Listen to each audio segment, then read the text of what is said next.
واعظ اور اس کا 10واں باب جو 20 آیات پر مشتمل ہے۔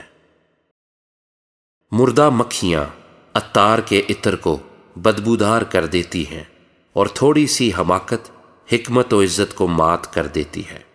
دانشور کا دل اس کے دہنے ہاتھ ہے، پر احمق کا دل اس کی بائیں طرف۔ ہاں، احمق جب راہ چلتا ہے تو اس کی عقل اڑ جاتی ہے اور وہ سب سے کہتا ہے کہ میں احمق ہوں۔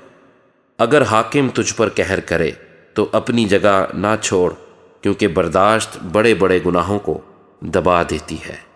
ایک زبونی ہے جو میں نے دنیا میں دیکھی، گویا وہ ایک خطا ہے جو حاکم سے سرزد ہوتی ہے۔ حماقت بالا نشین ہوتی ہے، پر دولت مند نیچے بیٹھتے ہیں۔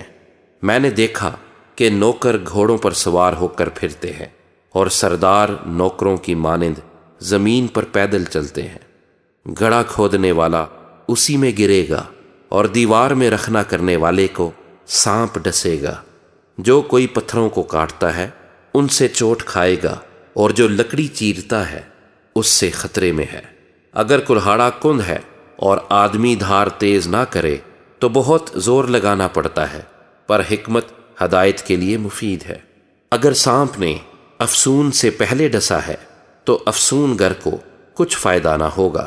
دانش مند کے منہ کی باتیں لطیف ہیں، پر احمق کے ہونٹ اسی کو نگل جاتے ہیں۔ اس کے منہ کی باتوں کی ابتدا حماقت ہے، اور اس کی باتوں کی انتہا فتنہ انگیز ابلہی۔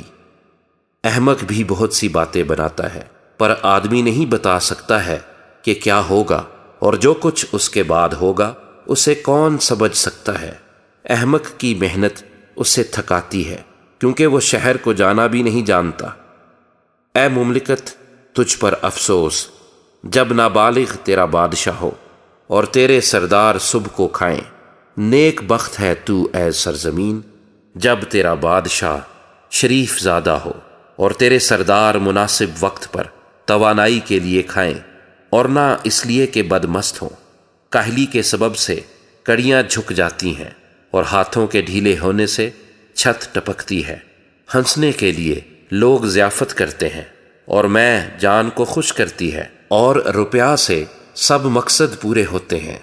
تو اپنے دل میں بھی بادشاہ پر لعنت نہ کر، اور اپنی خوابگاہ میں بھی مالدار پر لعنت نہ کر، کیونکہ ہوائی چڑیا بات کو لے اڑے گی اور پردار اس کو کھول دے گا۔